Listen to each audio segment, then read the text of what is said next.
The Practical Tax Podcast with tax attorney Steve Moskowitz. The information contained in this podcast is based upon information available as of date of recording and will not be updated for any changes in law or regulation. Any information is not to be considered tax advice or legal advice and does not form an attorney-client relationship. Further, this podcast may be construed as attorney advertising. You should seek professional consultation for your individual tax and legal situation. Welcome again to another edition of Practical Tax with tax attorney Steve Moskowitz. Steve, you know, it's interesting that you talk probably to as many individuals and as you do businesses, which is a bigger part of the Moskowitz LLP practice? Both, because when you're dealing, we're mostly dealing with business people, but besides dealing with the business, we deal with their taxes personally, and there's such an interrelation. And then usually there's a relation with the spouse, possibly the kids. So it's not just, oh, we'll do the business and they'll do something else. The individual, we look at the whole package, what's best for the business, what's best for the individual. That's great. I mean, and that kind of brings us to our next guest is Dr. Jayne Gardner. She is a business specialist and a strategist who has been doing this for more than 30 years and nice enough to join us here on Practical Tax. Good to have you here, Dr. Jayne. Hi, Jayne. What are some of the guiding principles for business objectives other than profit? I know profit is the one, but what are some of the other ones? And both of you just jump in. Oh, I'd love to talk about that because it's about people too. You know, we have to put in the people place. And I really believe that a lot of CEOs that I'm working with are beginning to do that. And not only to do that, but beginning to see that it increases their profits when they become more caring, more understanding, more valuing of their employees. They work harder, performance goes up. Steve, you've had hundreds of employees over the years. Do you find that's part of it with the people that you hire as well? Absolutely. And one of the things I pride myself on is I have a number of colleagues and we've worked together for over 20 and 25 years. And in today's marketplace, that says something. You know, I very much believe in the people. And as far as a business goes, of course, profit is super important. But when you care about things like, you know, being green, when you care about, you know, doing good social things, the irony is not only do you feel better and you're doing a good thing on this earth, the irony is you actually do wind up making more profit. And, you know, I see that. And, you know, sometimes there have been some individuals that I've dealt with that were in their business for a long time. And let's just say that they were a little gruff and they knew how to do something. I said, well, you know, the way you're treating people, do you know why you have 9 different assistants during 1 year? There's a reason for that. They're not lazy or stupid. It's not them. It's you, buddy. And Oh, Steve, that's a hard one. That's a hard one to come up with, isn't it? It's about you. Oh, whoa. you know, I've been in California for over 30 years, but I moved here from New York City. And in New York, we were direct. And although people out here have made me nicer, and I want to give them credit, and those are colleagues of mine that have taken some of the New York out of me and made me nicer. I still have a lot of New York left in me. And we were direct in New York. You know, in New York, it was, you looking at me? You got a problem with me? And then you resolve things directly. Travis Bickle. Right. Talking to me? Talking to me? I don't see that. Let me ask you guys a question. Talking to me? This wasn't on my list, but you made me think of it. What's the best way to fire someone? Wow. The best way to fire someone is to have such a great relationship with them that they know it's coming. You better have talked to them about it several different times, written them up, but just let them know they aren't performing. Usually, how I teach CEOs to fire someone is to help them find another job. Steve, you don't seem like to me, and I've known you for a long time, that you would do that well. You seem that like, I mean, I've known many of the people that have worked for you, and they all seem happy and driven. Have you had to do that, and how hard was it for you? Well, you know, as any business owner, that comes up. Sometimes people don't understand what they're getting into. And in fairness to everybody, sometimes somebody, especially somebody new that hasn't been in the profession or is just out of school, they think they'd like to be a lawyer and then they don't. And what happens? So just like Jayne was talking about, you say, well, is this for you? There's some people who are just unhappy doing that. And as a responsible employer, somebody needs to be supervised. And if they're doing something wrong, say, well, look, you can't do X, you have to do Y. And somebody might say, well, they not only do they not enjoy it, they don't like it, it makes them sick. There's a lot of medical problems caused by people who are just miserable with their jobs. And, you're going to be at a job for a long time. And it's not just a firm. It's like if you don't like being a lawyer and you work for the X law firm, you say, well, I'm quitting, I'm going to the Y law firm. Chances are a lot of the things you didn't like about the X law firm are going to be in the Y law firm. So you leave that law firm, you go to the Z law firm and say, well, you do that too. And then all of a sudden your resume doesn't look so good because you've had a few jobs in a short period of time. So the idea, like Jayne is saying, and speaking is so important, communicating is so important. That's true of all relationships, business, personal. And, a lot of times it may sound old fashioned, but you sit down with somebody and what do you like? What do you dislike? What's for you? What's not for you? And for example, that when I started to practice, I was a professor and I taught at night while I was building the practice up. And a lot of the students would come to me and say, I want to be a so-and-so, whatever it was. And I'd say, well, here's the best thing I recommend. As early as you can, like when you're in school, like as a part-time job or a summer job, go and work in a firm like that. And also talk to as many, whatever it is, you want to be an engineer, you want to be a doctor, you want to be an architect, talk to as many architects as you can and find out how they like the job. And if majority say, look, I'm stuck in here because I have a mortgage and bills and a family, but I hate it, that should be a consideration. And then try it yourself. And if you say, well, I worked in an architectural firm for a summer and I didn't like it. Another thing is expectations about earnings, what you don't want to do. And I've heard parents who have a list of majors that they say they won't pay for. And they say any major where you have to learn to say, do you want fries with that? You're just not going to support.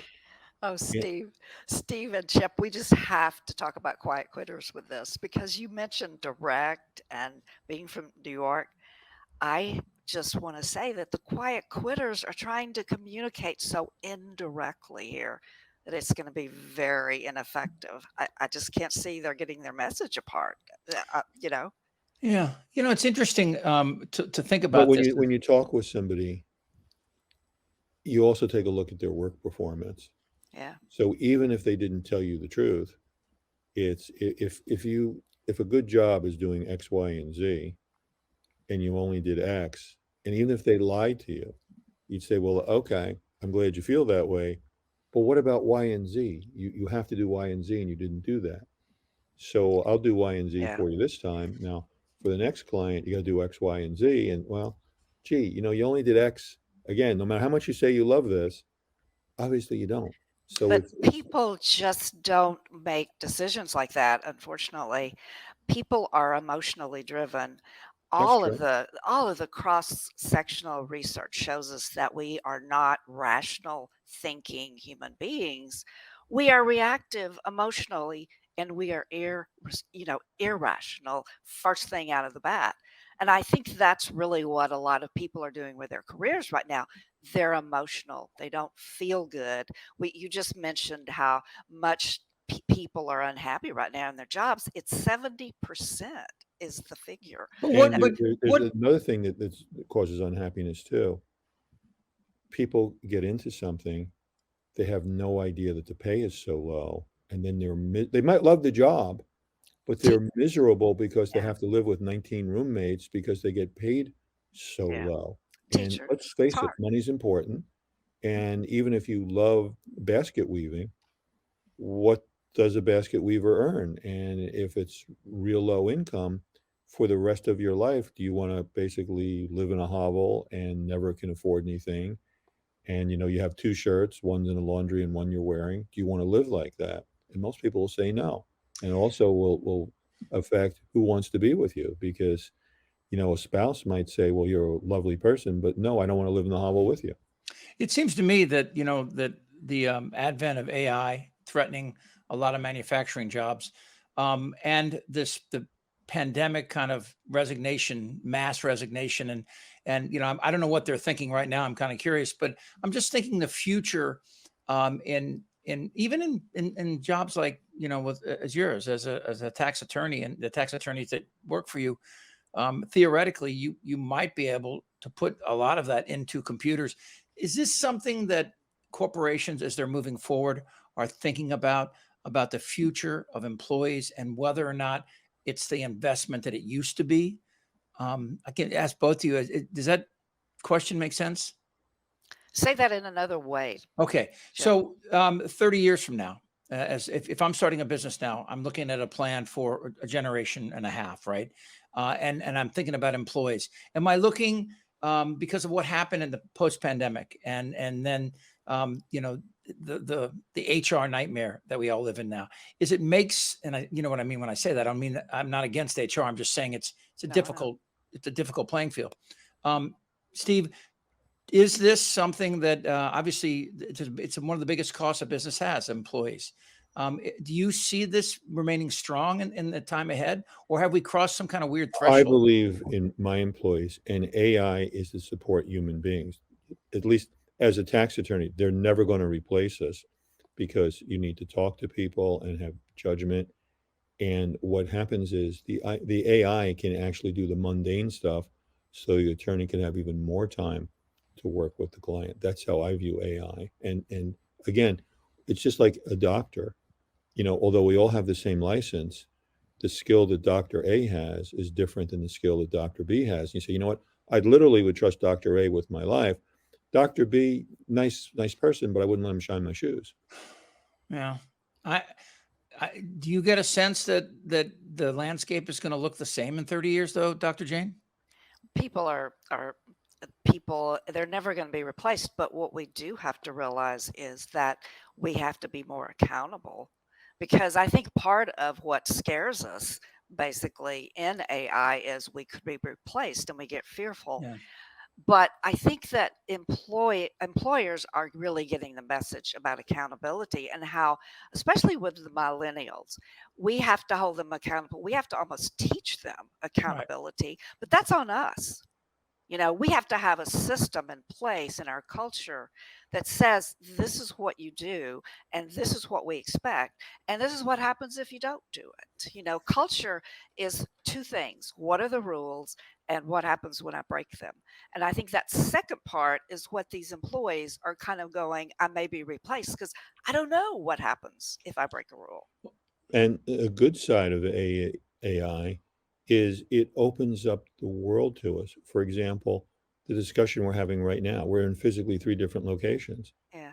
Before Zoom, we'd have to all be in some same room. Now you can be anywhere in the world and we can do this. So what that means is that as far as a pool of employers and employees, you now have the world as your marketplace. Because, for example, in the old days, basically your market was limited to reasonable commuting distance to your office. And if somebody in New York said, well, I want to work in California, they could, but they'd have to move, and maybe they don't want to move. Whereas today, that doesn't matter at all. You can be in New York and work for a firm in California. I just believe though that business, this whole movement, this revolution in the last 20 years we've had with technology has been world changing and wonderful. And now we're ready for the next step. And the next step for business to get is that we cannot hang our emotions on the door when we walk in. We have to be able to talk and communicate at work. And that is, AI is never going to give you the solution to human communication, except make it maybe technically a little easier. We still have to get down to what am I feeling? How do I communicate that in a reasonable way? And how do I make sure that people know what's going on with me? Dr. Jayne, thank you so much. Will you come back, please? I'd love to. Thanks for having me. Thank you. You were Thanks so great. I really much. appreciate that. This is an interesting one. We deal with a lot of acronyms and abbreviations, and I think this one's extremely interested. So tell our audience, what is an ERC and why is it important? Employee retention credit. This is where the federal government is rewarding qualified employers with a grant. It's not a loan. They just give you the money. You never pay it back. You do whatever you want with the money. Chip, of up to $26,000 for every qualified employee. So if you had 10 qualified employees, you could get up to over $250,000. If you had 20 qualified employees, you could get up to over $500,000, and so on. Now, I realize everybody's facts, circumstance, and results are different, but we've had individual clients who received millions with this, and lots, hundreds of thousands, and smaller amounts. And again, not everybody is qualified, but a lot are. And where there's a terrible misunderstanding and misadvising is there are two different ways to qualify. I'm going to call one the easy way and the complex way. The easy way is if your gross revenue is down by a certain percentage, you qualify. That's easy. It's math. It's just, here's a number. Are you above or below it? But a lot of people, even trusted advisors, even CPAs, and I was a CPA before I was a tax attorney, are telling clients, if you don't meet the mathematical requirements, that's it. No ARC for you. No, there's a facts and circumstances test. And if you say, well, who am I to believe? My trusted advisor or somebody I'm watching on a podcast? The answer is don't believe any of us. Go to the IRS website. The IRS website lists both methods, and then they clearly say either or. So what's a few examples? For example, here in California, and most jurisdictions have had that, we could all, from the beginning of the pandemic and quite a while into it, you could only use the inside of your business 25% of capacity. That may qualify you. Some people say, oh, I was an essential business. So's the grocery store, but they had to only use 25% of capacity. Or you had supply chain disruptions, or your clients or customers were closed because of COVID restrictions. And I could go on and on and on and on, but I know we have another guest waiting to come Well, so on. okay, so basically, if you have a business and you think you may qualify, they can just call you and you'll tell them. I mean, it's a Absolutely, AAA it's as tax deal. simple as that. Yeah, just And Chip, even if somebody said you don't qualify because your gross revenue wasn't down enough, that's only one of two Yeah. methods. Okay. Call us, we'll explain both methods, and then we'll go into the complexities of the other one. If you qualify, this is free money from the federal government, and you should take all to which you're legally entitled. You can get more of these Ask a Tax Attorney. We cover a lot of issues, and Steve does this really well. You can follow us on YouTube or go to moskowitzllp.com and track us down from there.